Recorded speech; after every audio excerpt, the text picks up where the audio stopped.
नमस्कार, times of Swaraj में आप सबों का स्वागत है और मैं हूं संतोष सिंह। और आज हम टाइम्स ऑफ स्वराज में चर्चा कर रहे हैं ये जो शिक्षकों का आंदोलन चल रहा है और जिस विषय को लेकर आंदोलन चल रहा है उसको लेकर तरह तरह के ओपिनियन मेरे पास आ रहे हैं। सुबह से शिक्षकों का फोन आ रहा है, कुछ लोग सलाह मांग रहे हैं कि हमें क्या करना चाहिए, फॉर्म भरना चाहिए या नहीं भरना चाहिए। कुछ लोग इंफॉर्मेशन दे रहे हैं कि जो शिक्षक नेता हैं वो खुद फॉर्म भर दिए हैं। कुछ ऐसे लोगों का भी फोन आ रहा है जो पहले नियोजित शिक्षक था, अब बीपीएससी के क्वालिफाई कर गया है। वो कह रहे हैं कि संतोष भैया, इस आंदोलन के पीछे एक ही मकसद है कि सब अपना गांव अपना प्रखंड में रहना चाहता है। कहाँ आप इन लोगों के चक्कर में पड़ गए हैं। ऐसे तमाम कहने वाले लोग की लड़ाई हम डे फर्स्ट से लड़ रहे हैं। हमारे लिए शिक्षक शिक्षक है, चाहे वो नियोजित हो चाहे बीपीएससी वाले हो। सवाल ये नहीं है कि आंदोलन सही है या गलत है, सवाल ये है कि आपके बारे में सरकार क्या सोचती है, सरकार का मंशा क्या है और सरकार आपको लेकर जो नजरिया बना रखी है उसमें कोई बदलाव लाए है या नहीं। बस मेरा यही कंसर्न है। आप परीक्षा दें ना दें, आप आंदोलन करें या ना करें, ये आपका संगठन और आपके ऊपर निर्भर करता है। ये एक पत्रकार कभी भी ये सलाह नहीं दे सकता है। लेकिन इस पूरे आंदोलन के दौरान जो बातें मुझे महसूस हुई है, कल हम खुद गए थे धरना स्थल पर और जो बुजुर्ग टीचर थे, जो 50 प्लस के जो टीचर थे या 45 प्लस के भी जो टीचर थे, 2011 वाले टेट वाले, सक्षमता वाले तो अब जिनको देना है, दक्षता वाले, टीटी 2019 वाले, एसटीईटी वाले, तमाम लोगों से हमारी बातचीत हो रही थी कि आखिर सक्षमता परीक्षा को लेकर जो चल रहा है उसके पीछे कुछ जेन्युइन कॉज है कि नहीं है। एक बात मुझे सटीक लगी कि भाई ये सक्षमता परीक्षा है ना, तो आप सक्षमता परीक्षा लेंगे ना कि आप नौकरी की परीक्षा लेंगे। आप बीपीएससी के सिलेबस के अनुसार, बीपीएससी का क्या मतलब है, बीपीएससी मतलब ग्रेजुएशन लेवल के सिलेबस। तो ग्रेजुएशन लेवल का सिलेबस जो 2010-11 में जो ग्रेजुएशन पढ़ाई करके आपके यहाँ नौकरी करने आए हैं और आज का जो ग्रेजुएशन का सिलेबस है, कहीं दूर तक भी एक दूसरे से रिश्ता है क्या? वो आज पिछले 10-12 वर्षों से आपके यहाँ क्या पढ़ा रहा है? एक 2 दूना 4, 2 दूना 8, 4 दूना 8, यही ना। कुछ हल्का फुल्का जो प्राइमरी में है वो प्राइमरी की चीजें पढ़ा रहा है, जो 6 to 8 में है वो 6 to 8 की चीजें पढ़ा रहा है, जो 9th-10th में है वो 9th-10th की चीजें पढ़ा रहा है।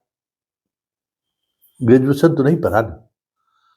और आप ग्रेजुएशन का परीक्षा लीजिएगा तो ये प्रतियोगिता परीक्षा हो गई, सक्षमता। जब आपको अगर सक्षमता परीक्षा लेनी है तो जो 1 to 5 में पढ़ाने वाले शिक्षक हैं उनको 1 to 5 का सवाल जवाब करिए, जो 6 to 8 पढ़ाने वाले हैं उनको 6 to 8 का पढ़ाई क्वेश्चन कीजिए, जो 9th-10th के पढ़ाने वाले शिक्षक हैं उनसे 9th-10th का सवाल करिए, जो 10th से 12th में जिसकी बहाली हुई है 10th से 12th वाले सवाल करिए उससे।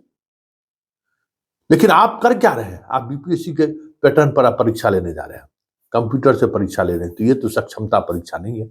ये तर्क मुझे बहुत सही लगा।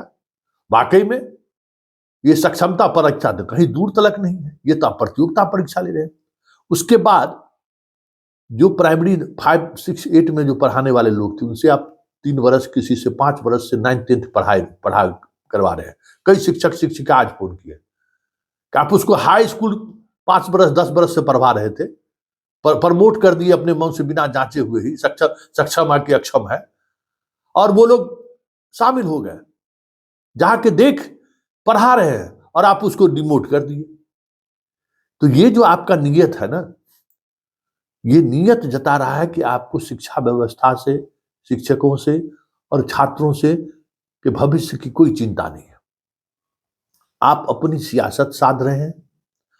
आपकी जो इकोनॉमी है, जो इकोनॉमी इस चीजों को एक्सेप्ट करने की स्थिति में नहीं है, उससे आप जनता को अवगत होना देना नहीं चाहते हैं कि हम जो इतने स्तर पर बहाली कर रहे हैं उनको वेतन देने की स्थिति में हम हैं या नहीं है। बहुत सारे ऐसे सवाल हैं जो सवाल कहीं ना कहीं ये जता रहा है कि सरकार की जो मंशा है ना वो सही नहीं है। सरकार की मंशा है कि शिक्षकों को तबाह करना, शिक्षकों को तंग करना, इस स्तर पर शिक्षकों को परेशान करें या तो नौकरी छोड़कर चले जाए। तो महिलाएं तो छोड़ने को तैयार हैं, बहुत सारी महिलाएं छोड़ी है भाई। 30-40 हजार जो नियोजित शिक्षक बनकर जो ज्वाइन नहीं किया, क्यों नहीं ज्वाइन किया? कभी इस पर आप विचार किए? सरकार अगर इस पर विचार करती, भाई 30-40 हजार शिक्षक जो बीपीएससी कंप्लीट किया वो ज्वाइन नहीं किया, क्यों नहीं किया? इस पर अगर सरकार विचार करती हुई दिखती तो फिर आपके आंदोलन का आधार कमजोर होता। लेकिन सरकार विचार वहां नहीं कर रही है। सरकार जो फर्जी लोग बहाल हुए हैं उस पर विचार नहीं कर रही है। सप्लीमेंट्री रिजल्ट को लेकर जो छात्रों का हक है उस पर सरकार विचार नहीं कर रही है। नए तरीके से परीक्षा निकाल रहे हैं। मतलब साफ है कि सरकार की मंशा शिक्षकों के प्रति, छात्रों के प्रति और इस प्रदेश के शिक्षा प्रेमियों के प्रति स्पष्ट नहीं है। स्पष्ट नहीं है, दिल के अंदर कुछ चल रहा है। और जब दिल के अंदर कुछ चल रहा है तो फिर आप सोचने के लिए स्वतंत्र हैं कि आप रहेंगे कि ना रहेंगे, ये बड़ा सवाल है। आपका संगठन रहेगा कि नहीं रहेगा, ये सवाल नहीं है। सवाल है कि आप शिक्षक रहेंगे कि नहीं रहेंगे, ये बड़ा सवाल है। और इन सवालों के सहारे आप अपने निर्णय को जस्टिफाई करिए। आप जो भी निर्णय ले रहे हैं उस पर मनन करिए कि आपके शिक्षक होने ना होने से का जो मतलब है, अगर वही नहीं रहेगा तो फिर इस नौकरी का मतलब क्या है? अगर सिर्फ पैसे कमाने तो पेट पालना ही है तो पेट पालने के लिए तो बहुत कुछ है। आप परिवार से दूर हो जाइए, बच्चों से दूर हो जाइए, सारी चीजें आपकी अस्त व्यस्त हो जाए। जिस तरीके से हजारों हजार शिक्षकों का हाल अभी है, देख लीजिए ना। बीपीएससी जो कंप्लीट किए हैं, पति 80 किलोमीटर दूर, पत्नी 40 किलोमीटर दूर, घर परिवार सब तबाह हो चुका है। ये चीजें ज्यादा दिनों तक नहीं चल सकती है, एक न एक दिन विस्फोट होगा ही।